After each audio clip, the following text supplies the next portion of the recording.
നമ്മുടെ കഥാവായ യേശുക്രിസ്തുവിന്റെ തനിമേറെ നാമം പ്രഭാതത്തിൽ വാഴ്ത്തപ്പെടുവാനാകട്ടെ. അനുഗ്രഹിക്കുന്നതായ നല്ല പ്രഭാതത്തിനായ ദൈവത്തിന് നന്ദി പറയുന്നു.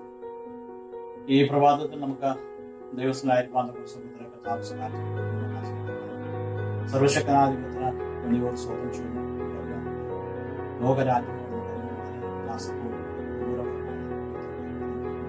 നമ്മുടെ രാജ്യങ്ങൾ അമ്മയെ പ്രാർത്ഥിക്കുവാൻ ബലപ്പെടുത്തട്ടെ. അമ്മ ഇന്നത്തെ പ്രഭാതത്തെ ചിന്തയ്ക്ക് വേണ്ടി വായിക്കാം. 1 രാജാക്കന്മാരുടെ പുസ്തകം 22-ാം അധ്യായം 8-ാമത്തെ. അതിന് ഇസ്രായേൽ രാജാവ് യെഹോശാഫാത്തിനോട്, നാം യഹോവയുടെ അരുളപ്പാട് ചോദിപ്പാൻ വന്നു. ഇനി ഇമ്ളയുടെ മകനായ മിഖയാവ് എന്നൊരുത്തനുണ്ട്.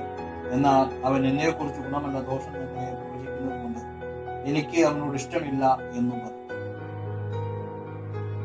രാജാവ് അങ്ങനെ പറയരുതേ എന്ന് യെഹോശാഫാത്ത് പറഞ്ഞു. ഇവിടെ ആരാമിനോട് യുദ്ധം ചെയ്യുവാൻ വേണ്ടി ഇസ്രായേൽ രാജാവ് യഹൂദ രാജാവുമായിട്ട് യെഹോശാഫാത്തുമായിട്ട് ഒരു ഉടമ്പടി ചെയ്ത് അവർ തമ്മിൽ ഒത്തുകൊണ്ട് അവൻ യുദ്ധത്തിന് വേണ്ടി ഒരുങ്ങുമ്പോൾ ദൈവത്തിന്റെ അരുളപ്പാട് ചോദിക്കുവാൻ യെഹോശാഫാത്ത് ഇസ്രായേൽ രാജാവിനോട് പറയും. എന്നാൽ ഇസ്രായേൽ രാജാവ് അവിടുത്തെ പ്രവാചകന്മാരെ വെച്ച് പ്രവചനം അവർ പറയുകയാണ്, ഈ രാജ്യത്തെ നിങ്ങളുടെ കരങ്ങളിൽ ഏൽപ്പിച്ചിരിക്കുകയാണ്, യഹോവ കർത്താവ് നിങ്ങളുടെ കരങ്ങളിൽ ഏൽപ്പിച്ചു, നിങ്ങൾ പോകുക, ശുഭമാണ് എന്നെല്ലാം പറഞ്ഞ് പ്രവചിക്കുമ്പോൾ യെഹോശാഫാത്ത് ആ പ്രവചനത്തിൽ അത്രയും ശ്രദ്ധ ചെലുത്താതെ ചോദിക്കുകയാണ്, ഇവിടെ യഹോവയുടെ പ്രവാചകന്മാര് ആരും ഇല്ലയോ?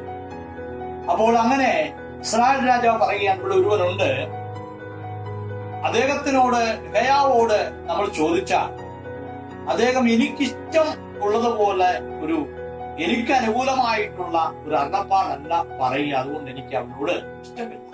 എന്നാൽ യെഹോശാഫാത്ത് പറയാനല്ല, അങ്ങനെ രാജാവ് പറയരുതേ എന്ന് പറഞ്ഞ് മിഖയാവെ രാജസന്നിധിയിൽ കൊണ്ടുവരുന്ന അനുഭവം നമുക്ക് കാണുവാൻ കഴിയും. അപ്പോൾ മിഖയാവ് വരുന്നവരെയും അവിടെയുള്ള പ്രവാചകന്മാർ ഒന്നോടൊന്ന് അനുകൂലമായി, ഇസ്രായേൽ രാജാവിന് അനുകൂലമായി പ്രവചനങ്ങൾ വളരെ ശക്തമായി പ്രവചിച്ചു കൊണ്ടിരിക്കുക. അപ്പോൾ ഈ മിഖയാവെ കൊണ്ടുവരുന്നതായ ആ പട്ടാളക്കാരനും പറയുകയാണ്, അവിടെ ഓരോരുത്തരും രാജാവിന് അനുകൂലമായ കാര്യമാണ് ഓരോന്നും പറഞ്ഞുകൊണ്ടിരിക്കുന്നത്. നീയും അവിടെ ചെന്ന് കഴിഞ്ഞാൽ ഉടനെ അങ്ങനെ അനുകൂലമായ ഒരു കാര്യം വേണം പറയുവാൻ, അല്ലാത്തൊരു കാര്യം പറയരുത് എന്ന് അദ്ദേഹം മിഖയാവോട് പറയുക. എന്നാൽ മിഖയാവ് പറഞ്ഞൊരു കാര്യമുണ്ട്, ഞാൻ യഹോവ പറയുന്നതല്ലാതെ മറ്റൊന്നും ഞാൻ പറയത്തില്ല, എന്നോട് പറയുന്ന അരുളപ്പാട് ഞാൻ അങ്ങനെ തന്നെ പറയും, അതിന് ഒരു സംശയവും ഇല്ല.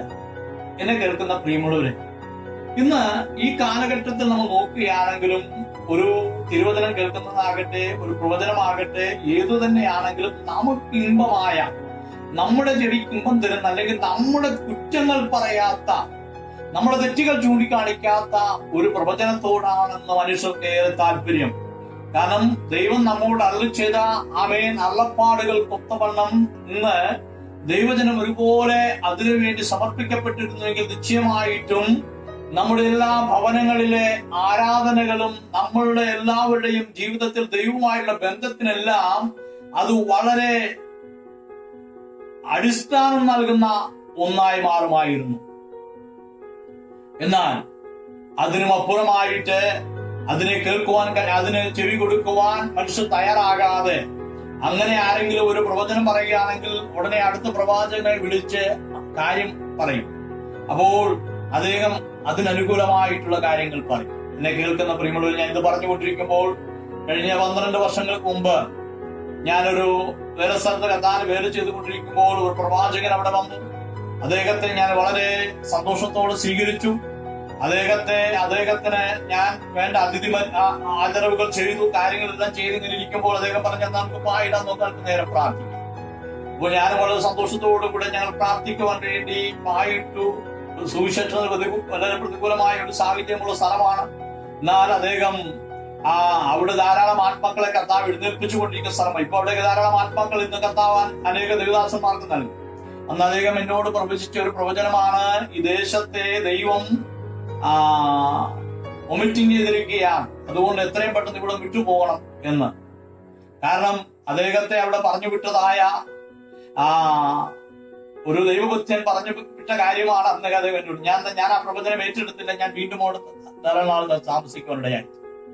എന്നെ കേൾക്കുന്ന പ്രിയമുള്ളവരെ, ഇതുപോലുള്ളതായ പ്രവചനങ്ങളാണ് ഇന്ന് ധാരാളം സ്ഥലങ്ങളിൽ നടന്നുകൊണ്ടിരിക്കുന്നത്. പ്രവചനത്തെ കുറ്റം പറയുകയല്ല, പ്രവാചകന്മാരുണ്ട്, ദൈവസന്നിധിയിൽ നിന്ന് പ്രാപിച്ച് അരുളപ്പാടുകൾ അറിയിക്കുന്നതായ ദൈവഭക്തന്മാരുണ്ട്. അവരെ നമ്മൾ നിശ്ചയമായിട്ടും അവരെ വചനങ്ങൾ കേൾക്കുവാനും അതിനു മുമ്പാകെ നമ്മൾ സമർപ്പിക്കപ്പെടുവാനും തയ്യാറാകണം. എന്നാൽ ഇവിടെ നമുക്ക് ഈ ഇസ്രായേൽ രാജാവിന്റെ തുടർന്നുള്ളതായ കാര്യങ്ങൾ പഠിച്ചുകൊണ്ട് നമുക്ക് കാണുവാൻ കഴിയും. അവിടെ മിഖ്യാവ് പറയുകയാണ്, ഇങ്ങനെ പോലെ ദോഷം വരും. എന്നാൽ അതൊന്നും കേൾക്കാതെ അവിടെ ഒരു പ്രവാചകനായ വ്യക്തി ചോദിക്കുന്നതായ ഒരു ചോദ്യമുണ്ട്. 24-ാമത്തെ വാക്യം. അപ്പോൾ കെനനയുടെ മകനായ സിദെക്കീയാവ് അടുത്ത് ചെന്ന് മിഖ്യാവിന്റെ ചെകിട്ടത്തടിച്ചു. നിന്നോട് അരുളി ചെയ്യുവാൻ യഹോവയുടെ ആത്മാവ് എന്നെ വിട്ട് ഏതു വഴിയായി കടന്നു വന്നു എന്ന് ചോദിച്ചു. അതിന് മിഖ്യാവ്, നീ ഒളിക്കാനായിട്ട് അറ തേടി നടക്കുന്ന ദിവസത്തിൽ നീ കാണും എന്ന് പറഞ്ഞു. നോക്കിയേ, ഇവിടെ മിഖ്യാവിന്റെ ചെകിട്ടത്തടിച്ചതായ സിദെക്കീയാവ് ചോദിക്കുന്ന ചോദ്യമാണ്, നിന്നോട് തന്നെ ചെയ്യുവാൻ യഹോവയുടെ ആത്മാവ് ഇതുവഴിയാവും. എന്നാൽ അല്പം പോലും പതരാതെ മിഖ്യാവ് പറയുകയാണ്, നീ ഒളിക്കുവാൻ അറ തേടി നടക്കുന്ന സമയത്ത് നീ അത് കാണും. ഇതാണ് പ്രവചനം എന്ന് പറഞ്ഞ. കാരണം ഞാൻ പറഞ്ഞതിന് അല്പം പോലും മാറ്റം വരത്തില്ല. അതിന്റെ താഴെയും മിഖ്യാവ് പറഞ്ഞൊരു കാര്യമുണ്ട്, നീ മടങ്ങി വന്നെങ്കിലല്ലോ എന്ന് ചോദിക്കുന്നൊരു ചോദ്യമുണ്ട്. കാരണം ദൈവമാണ് പറഞ്ഞതെങ്കിൽ അതിന് വള്ളിക്കും പുള്ളിക്കും തെറ്റി വരത്തില്ല. അത് അങ്ങനെ തന്നെ സംഭവിക്കും. തുടർന്ന് ഇസ്രായേൽ രാജാവ് വേഷം മാറി പടനയിച്ചു കൊണ്ടിരിക്കുന്ന സമയത്ത്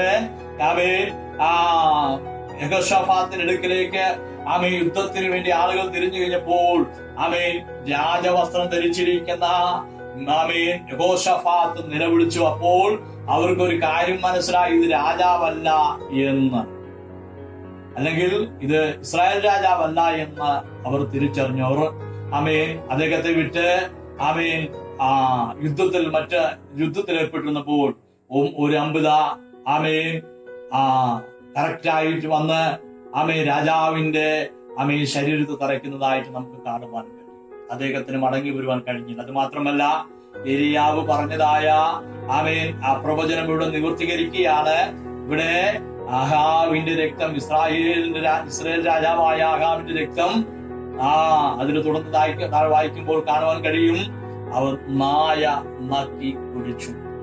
എന്നെ കേൾക്കുന്ന പ്രിയമുള്ളവരെ, ദൈവം അതിൽ ചെയ്തു എങ്കിൽ നിശ്ചയമായിട്ടും ആർക്കും അതിൽ നിന്ന് മാറുവാൻ കഴിയത്തില്ല.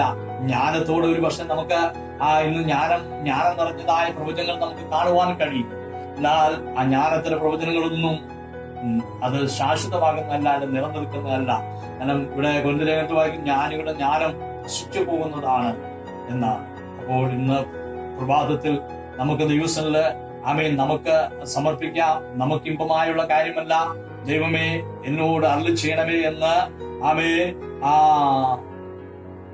ശൗമേൽ ബാലൻ ദൈവസന്നിധിയിൽ പറഞ്ഞതുപോലെ ദൈവമേ എന്നോട് അരുളി ചെയ്യണമേ എന്നുള്ളതായ പ്രാർത്ഥനയോടുകൂടി നമുക്ക് ആരംഭിക്കാം. ദൈവസന്നിധിയിൽ നമുക്ക് ദിവസങ്ങളിൽ ദൈവിക അരുളപ്പാട് പ്രാപിപ്പാനും അത് കേൾക്കുവാനും അത് പ്രകാരം അനുസരിച്ച് നമ്മുടെ ആത്മജീവിതത്തെ മുൻപോട്ട് നയിക്കുവാൻ സർവശക്തനാദിവം നമ്മെ ഓരോരുത്തരെയും സഹായിക്കുമാറാകട്ടെ.